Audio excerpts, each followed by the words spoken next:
Question: has Netflix become the next media arm of the leftists? You decide. The world is an insane asylum, and the inmates are in charge. Hello, and welcome to another edition of Inverted Reality TV. I am your host, T.L. Swope, and today I want to talk to you about Netflix. Are they becoming the next media arm of the leftists?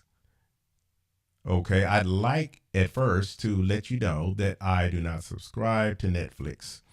I have never watched it, don't care to watch it, and therefore I do not support them or any other leftist organizations who are hell-bent on destroying this country and taking down capitalism. But I digress. Let me get back to the story. I want to talk to you first about a Breitbart article. Let me get it up on the screen for you, which talks about Rachel Dolezal's Netflix documentary sparks backlash on social media. Now, for those of you who are unfamiliar, as a refresher, Rachel Dolezal was the one lady that was head of a part of the Democrat, what was it? The National something she was on. She was, oh yeah, that's right. Excuse me.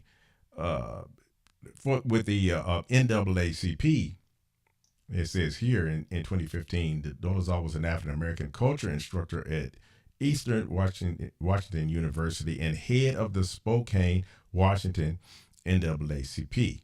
So anyway, this woman here identifies as being black, even though she's white, and it was proven. It's been all over the internet and all over social media. Her parents are white. There's pictures of them. There's no doubt about that. This woman is mentally disturbed. But yet, here we go with Netflix here, releasing a clip from the upcoming documentary about Rachel Dolezal, who was born white but spent years posing as a black civil rights leader, and social media exploded with rage and accusations of white privilege. Now, this is an article telling the truth, stating the facts from Breitbart, which you will get pretty much truth from Breitbart. It's not like most of the other mainstream media outlets. But on to the story. It goes on to say, at the end of the day, Rachel Dolezal was able to secure a Netflix special because of her white privilege. Idiotic, C, fight me, whatever, blah, blah, blah. Just a bunch of other crap that goes on in there. These people are just insane with all the stuff and these millennials and everything they come up with, and these words is ridiculous. It says, quote, "It's very important that we do not watch Netflix, hashtag Rachel Dolezal doc, end quote," wrote another. "We can't give validity to her plight. We vote with our views and even our money signs or dollars. Even if you want to hate, watch. It would ultimately justify Netflix giving her a voice. She couldn't have been an ally without appropriating do better." For those terms there, ally is supposed to be anybody who would side with the type of Black Lives Matter crowd, any type of the minority ethnic groups. When you have a white person who's outspoken or standing in the stead, if you will, on your behalf, they are called an ally, i.e. Almost to the rank of comrade, but not quite. But it goes on. It says the 2-minute teaser released this week shows the pain and anguish that Dolezal's teenager son Franklin went through, has endured in the years after his mother was confronted about her true identity and her years-long lie unraveled. And that's true enough. The boy, he's got plenty of sense. He seems like he's the only sane one, even close in that family. Quote, "I really do not want to focus on this for the rest of my life," Franklin says in the clip. "Why don't you just let it go anyway?" This is going to affect more than just your life, end quote. Now, that is the young son who has plenty of common sense, which seems to be so uncommon any longer. But as I stated before, we'll go into this a little bit more. In 2015, Dolezal was an African American culture instructor at Eastern Washington University and head of the Spokane, Washington NAACP. A year later, she was outed as a white woman living in blackface. Dolezal was jobless, welfare dependent, and a month away from being homeless. Last March, Dolezal was reportedly changed her name to Nkechi Amare Diallo, a West African moniker that means gift of God. She can identify whatever she wants to because it's her business. But when it's put in the limelight, I don't think you should be pissing people off more than you already are, Franklin says. This is her son. She did not choose her words carefully, and it affected me and it affected my brother. The young man has common sense and realized that your actions have consequences, apparently of which the mother, who is delusional, has no clue. Indeed, the backlash against Netflix and Dolezal's commentary was swift. And the Clarion's Ledger, Mississippi's largest newspaper, said Netflix hashtag Rachel Dolezal documentary looks positively painful. And here is some Twitter tweets about Miss Dolezal, and very funny, I guess you could call like a meme from, I can't think of this lady's here from Saturday Night Live, but she was funny. She's actually Minnie Riperton's daughter. And it goes on to some other stuff. I won't go into all of this. I will put a link to this article in the comment section. But folks, this is the insanity that goes on in this world. And you have all of these media outlets, from the news organizations to the late night talk shows, and everybody that's trying to tell you that upside down is downside up and inside out is outside in, and that if you have common sense, you're racist, xenophobic, homophobic, or some other kind of phobia that they happen to espouse for the moment of the day. But I'm going to give you one more piece to why I presented this video about Netflix. If you haven't heard, Barack Obama and Michelle Obama are supposed to be in negotiations with Netflix to come out with a series of social justice warrior, I call it social justice warrior, socialistic propaganda, cultural Marxism at its finest, via your Netflix dollars, should you continue to keep your subscription so that you can be indoctrinated. But let me go back to this for you so you can see for your viewing pleasure. Let's see here. Actually, I lost that one. We'll look it up real quick then. There is no shame in my game. I will look things up on the fly for you whenever there's a little bit of a hiccup or a bug. Let's see. I think this is what the one we'll go with here. New York Times here. You know, they're such a loving liberal organization, and they only want the best for you. Obama in talks to provide shows for Netflix. Okay. Former President Obama is in the advanced negotiation with Netflix to produce a series of high-profile shows that will provide him a global platform after his departure from the White House, according to people familiar with the discussions.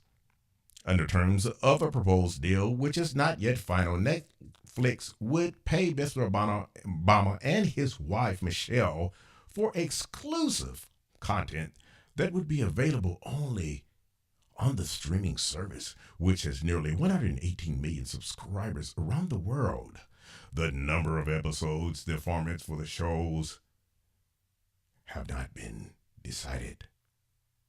They have not been decided yet. It's all about money.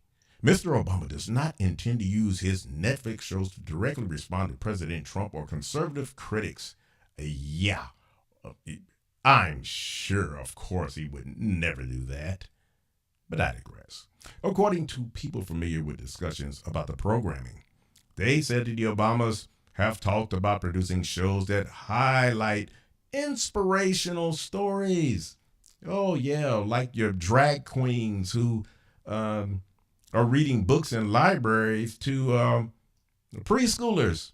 Miss Obama, I'm sure that these are the type of things you're going to, good, wholesome entertainment. But the Netflix deal will not, while not a direct answer to Fox News or Breitbart.com, now, here you go, while not a direct answer. See, you have to pay attention to words. These people are wordsmiths. They love manipulating words and catching you off guard when you're not paying attention and making you assume one thing when it's something else. It's called doublespeak or double talk. Okay, it said would give Mr. Obama an unfiltered method of communication with the public similar to the audiences he already reaches through social media with 101 million Twitter followers and 55 million people who have liked his Facebook page.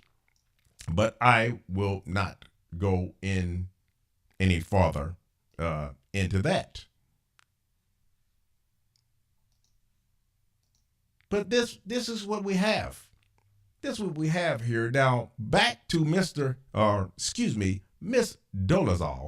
Let me play this little clip before I wrap this up into a nice little tidy bite-sized morsel for you. Here we go. I really do not want to focus on this for the rest of my life. Do you think I do? Well, why don't you just let it go away? When something gets destroyed, you have to rebuild it. You can't just pretend that it didn't happen and everything gets fixed. Why does the documentary have to happen then, Mom? It's Why called couldn't you just done the rebuilding. book? It's called rebuilding. This is gonna Some affect people more read. than just your life. Some people read, and yeah, what happened affected more than just my life. If somebody has hope, don't take that away from them, because maybe that's all they have. Trust me, it is going to bite me in the ass. This book coming out and this documentary might just backfire like everything else has backfired. Do you resent her choices? I resent some of her choices, and I resent some of the words she's spoken in interviews. So talk to me. What's going on? Your film, we're taking this risk. I'm putting my kids out there. I'm putting Esther out there. It's hard. And I'm trying to be the gatekeeper and then you're just like handing it over to somebody who can just like be a wrecking ball.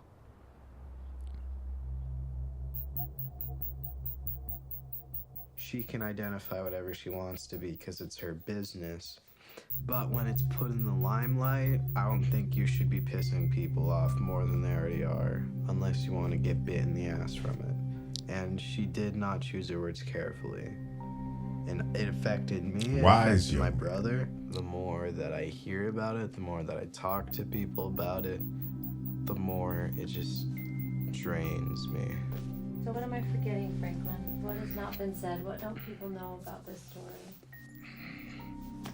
Nothing that I want people to know.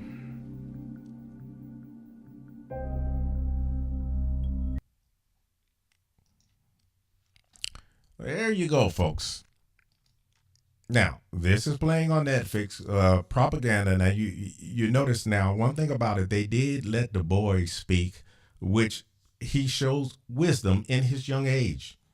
His mother is apparently delusional. The pain that's going through her, this is a woman that thinks she's black. She's delusional. She thinks because she can identify with something that makes her it. Well, I'd like to identify with rich white men in the country club with millions of dollars of stock.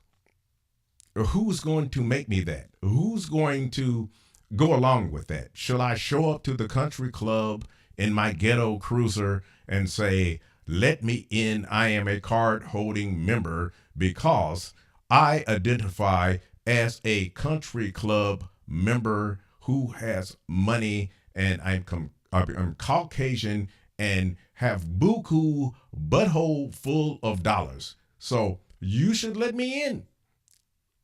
It makes no difference if I have none. I identify as though I have it. So therefore, you must give it. If not, you are discriminatory. You are a racist, xenophobic, homophobic, every kind of phobic that there is. These people are delusional. Now, why would Netflix want to promote these things and bring Obama on and all of that with his propaganda and his socialism and everything else? You think he's not going to do everything he can to undermine the Trump administration? That's what this is about. He's going to do everything he can to brainwash more youth to join the SJWs and to combat their losing battle against conservatives on social media. That's why we must be censored. That's why we have been censored. That's why we will continue to be censored. But that's why I will not stop. But at this point, I will stop because I can't go on forever on this subject. So therefore, let me know what you think about all of this. Miss Dolezal or Mrs. Dolezal, or whichever it is, it didn't make any difference. It's, maybe she doesn't identify as a miss or Mrs. I don't know what she is. So I'll just say Dolezal. What do you think about her? What do you think about the wisdom of her son, who seems to be sane, normal, like us, like most of us? Am I being too harsh? Or is Netflix or just all about the bucks, or are they all about the bucks and promoting the socialist agenda, which a lot of people are, just like Hollywood. They're about the money. The extravagant lifestyles that they live, but yet they want to kill capitalism, which is the middle class that funds them. And without a middle class, they don't have money. No one's going to go see their films. They won't get those huge movie contracts, but it makes no difference because when you're delusional and you're living in an inverted reality, you only see what your mind tells you see, not what reality does. But at that, I'm leaving it there. Please comment, rate, and share. And remember, as always, my friends, speak freely.